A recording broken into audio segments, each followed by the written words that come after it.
указ. С нами сейчас на прямой связи керівник Центру військово-правових досліджень пан Олександр Мусієнко. Пане Олександре, вітаем вас. Салям алейкум. Витаю вас.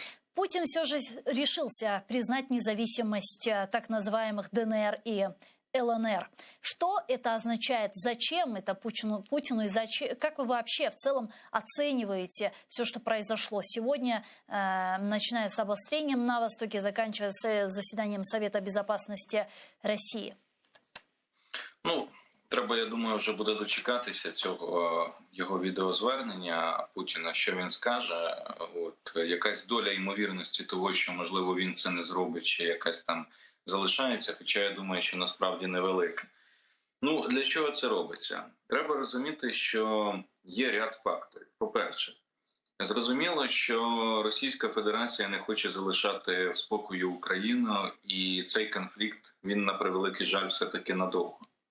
І що тепер хоче зробити Росія? Я думаю, що в них було 2-3 варіанти розвитку подій, найбільш актуальніші, тобто найбільш такі, які вони могли застосувати.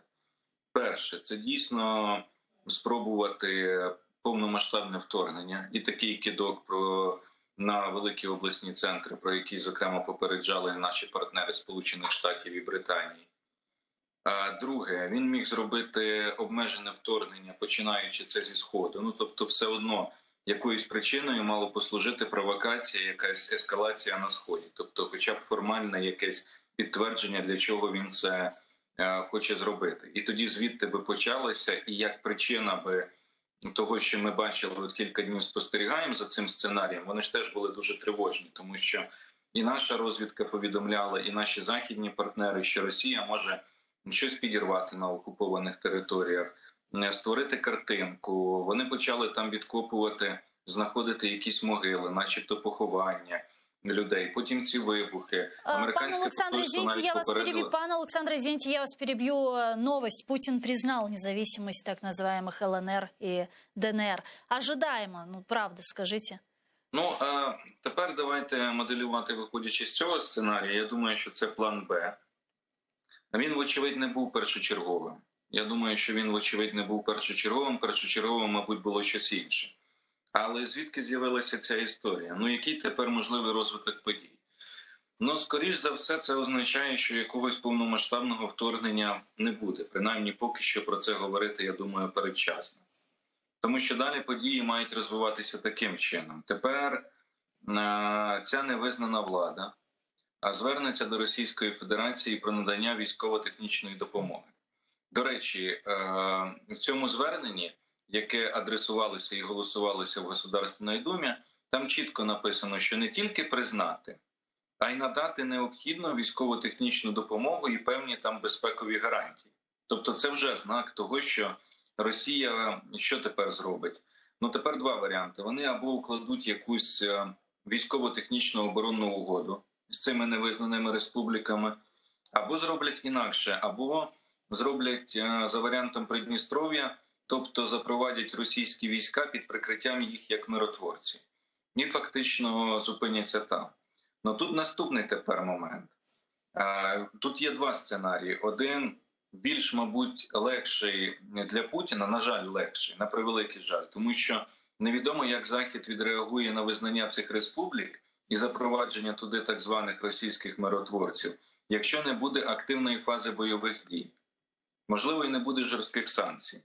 А якщо буде рішення про те, що потрібно вийти на кордони фактично адміністративні Донецької і Луганської областей, про що неодноразово говорили в самопроголошених республіках представники окупаційної влади, про що сьогодні сказав і міністр внутрішніх справ Росії на засіданні Радбезу їхнього, про те, що він нагадав про це, то це може означати дійсно серйозні бої і бойові зіткнення вже фактично між нічим не прикритими підрозділами російської армії, яким буде зрозуміло, що це російська армія, і українська.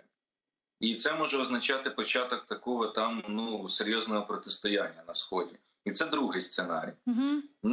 Приблизно зараз такі моменти. Звичайно, нічого хорошого не відбувається.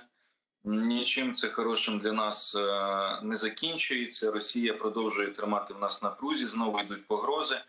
І, звичайно, що це може призвести до того, що конфлікт може початися з більшою інтенсивністю на сході нашої держави, і потенційно це може бути використано для того, щоб Росія могла десь нам зробити серйозну таку підставу і вдарити нас десь зі спини. І тому треба бути дуже уважним, мати на увазі різні сценарії і готуватися до їх протидії. Я поки що далекий від думки, що прямо аж зараз заморозиться конфлікт і вдасться його заморозити. Хоча така ймовірність теж є, що конфлікт можна буде заморозити там на Сході. Але Росія все одно використає цю карту з республіками як аргумент для НАТО, що Україну не можна прийняти, тому що в них на території є республіки, хай і не визнані ніким, крім Росії, але які мають територіальні претензії фактично на частину Донецької і Луганської областей. І таким чином це буде умова, чому не можна приймати нас в НАТО. И теперь по поводу реакции, которая нас ожидает. Ну, тут я сделаю небольшую ремарочку. Кремль заявил о том, что Путин на переговорах с Шольцем и с Макроном сказал, что он признает независимость так называемых ДНР и ЛНР. Пока что обращения Путина самого не было, но вот сейчас, как в Кремле, так и во всех российских СМИ пишут о том, что это означает фактически признанием так называемых ДНР и ЛНР. И тем временем президент США Джозеф Байден сейчас проводит экстренную встречу с командой национальной безопасности США из-за заявления по ОРДЛО. Франция созывает экстренное заседание Совета безопасности по ситуации между Россией и Украиной. Также сегодня на 21:00 запланировано заседание Совета национальной безопасности и обороны Украины. Вот какой реакции стоит ожидать от наших западных партнеров и что остается у Украины в качестве ответа на такие действия Путина, Кремля? Ну, бачите, в чому питання. Наскільки Захід зараз буде готовий реагувати, зокрема, санкціями на таке брутальне і чергове цинічне порушення норм міжнародного права, української конституції, інших законодавчих актів з боку Росії і продовження цієї фактично агресії. Все, що зараз відбувається, це продовження агресії воєнними, невоєнними методами, інформаційними, психологічними, політичними, те, що зараз відбувається з боку Росії.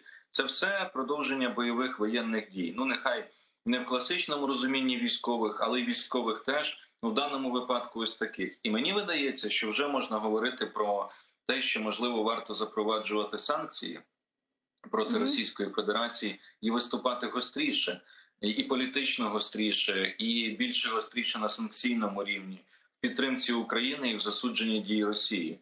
І отут зараз виникає головний момент.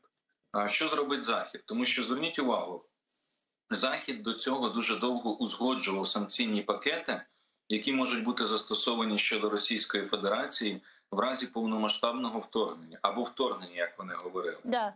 І тепер виникає запитання. А ось ці дії, які зробив Путін, які, очевидно, порушують не одну норму міжнародного права. І я думаю, що нам це вже теж треба артикулювати на всіх міжнародних майданчиках, проводити відповідну роботу по засудженню дій Росії і притягненню до відповідальності потенційно не тільки всіх, хто були на засіданні Ради безпеки, там, значить, біля Путіна, це все його оточення, а й самої держави. І це потрібно робити. Але тут питання до наших партнерів. Чи ось такі дії, вони є підставою і обговорювалися як підстава застосування санкцій? І ось тут ми, до речі, побачимо. Тому що я думаю, що Путін теж розуміє, що поки він не буде, скажімо так, нападати, переходити певні межі, хоча він уже ж, подивіться, вся лінія розмежування горить. Туди підвели російські танки, артилерію, вони обстрілюють масово українські позиції. У нас, на превеликий жаль, є загиблі українські військові. Але все одно Захід поки що реагує стриманіше.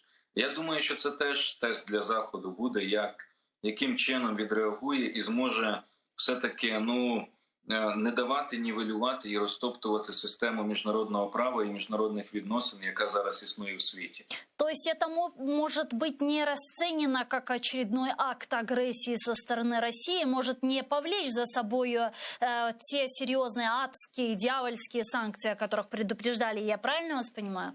Да, дивіться, тут же ще в чому причина. От спочатку Захід погоджував, дуже довго вони монотонно погоджували, щоб всі санкції, всі були єдині в тому, які санкції запровадити. І Європейський Союз, і США, і Канада, і навіть Австралія.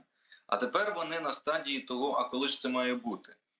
Під що вони мають на увазі під словом «вторгнення»? От на мою думку, вторгнення вже відбулося. В 2014 році почалося з Криму. Це було. Зараз яким чином ми можемо це кваліфікувати? На мою думку, інтенсифікація і посилення бойових дій на Сході і підвезення російського озброєння на окуповані території – це теж вторгнення. Те, що зараз буде відбуватись, це теж, вочевидь, вторгнення, тому що тепер ці представники, якщо буде визнання, представники цих республік невизнаних точно запросять туди російські війська. І отут питання зразу, треба ж реагувати, треба зупиняти це на корню. І більше того, тут ще від чого залежить. Зараз вже кажуть, що в повітрі починає зависати питання, чи відбудеться все ж таки саміт і зустріч президентів Байдена і Путіна. Да, і от в четвер, 24-го, мала би відбутися зустріч держсекретаря Блінкена і міністра закордонних справ Росії Лаврова. І вони б мали, зокрема, обговорити майбутню зустріч, майбутній саміт президентів США і Росії. Але зараз вже почали лунати сигнали, що якщо буде визнання, то такої зустрічі не буде. І це теж, в принципі, тривожно. А тоді, якщо не буде зустрічі, то скажіть, будь ласка, для чому ви зволікаєте з санкціями? Бо раніше це можна було пояснити так. Нам пояснювали західні партнери. Ну, дивіться, Путін поклав на стіл розташування військ і сили довкола України і те, що він тримає нас постійно в напрузі. А ми йому на противагу поклали санкційний пакет. І це у нас пропозиції для переговорів. А якщо зараз переговорів не буде, то, можливо, не треба їх чекати, поки покласти нас на стіл, а вже застосовувати. Но правильно ли я понимаю, что Путин таким образом, в случае, если он сейчас выступит и сам с первых уст скажет, что все, он признает независимость ОРДЛО, то фактически он отказывается от переговоров, от какой-либо возможности урегулировать эту ситуацию в дипломатической плоскости или нет? Вот что он этим пытается добиться? На кого, какие месседжи? Йому даються зрозуміти на Заході. Ага. Йому це дають, уже посилають сигнали про те, що може бути. Але я думаю, що десь все ж таки, як би там не було, під якою він таки не відмовиться від перемовин зі Сполученими Штатами. Він буде шукати контактів. Просто чи Сполучені Штати погодяться вже в такій конфігурації? Ось в чому питання. Ситуація вже настільки напружена. Ну і Байден же ж поставив, президент США, чітку умову. Він готовий буде зустрітися, якщо не буде подальшої агресії і продовження проти України і повномасштабного вторгнення. Як вони тут будуть це кваліфікувати? Тобто, насправді, багато речей зараз фактично зависає в повітрі. Невідомо, як буде розвиватися ситуація. Ну і ясна річ, що вже не доведеться говорити про мінські домовленості, якщо таке рішення буде прийнято, тому що змінюється абсолютно все. Да, кстати, а что будет с Минском? Он полностью нивелируется теперь? Ну, виходить, що так, тому що змінюється абсолютно весь стан речей, який був притаманний, який передував підписанню. Тому я не бачу, як він надалі може функціонувати. Тим більше, бачите, Росія, до речі, от сьогодні на цьому засіданні, вони ще, знаєте, корисні, з якої точки зору, хоч якусь користь можна знайти в тому, що там відбувається, в цьому тотальному політбюро, навіть якщо гірше не сказати. Так от, яка там користь? Тому що вони під час таких засідань говорять і наговорюють самі на себе. І наговорюють, фактично звинувачуючи Росію. Зверніть увагу, сьогодні вийшов Медведєв і каже, на сході України 800 тисяч російських паспортів, там російські громадяни вже. А до цього вони говорили, що це, в принципі, не має жодного значення, що це ніяким чином не порушує мінські домовленості, що це все нормально. А сьогодні фактично вони зізнаються в тому, що вони всупереч норм міжнародного права і всупереч мінських домовленостей проводили масову паспортизацію громадян. Самі себе викривають, самі відповідають на ці звинувачення і підтверджують, що так, це дійсно відбувалося. Тобто вони вже навіть цього не бояться визнавати. При цьому вперто все-таки звинувачуючи Україну в невиконанні мінських домовленостей.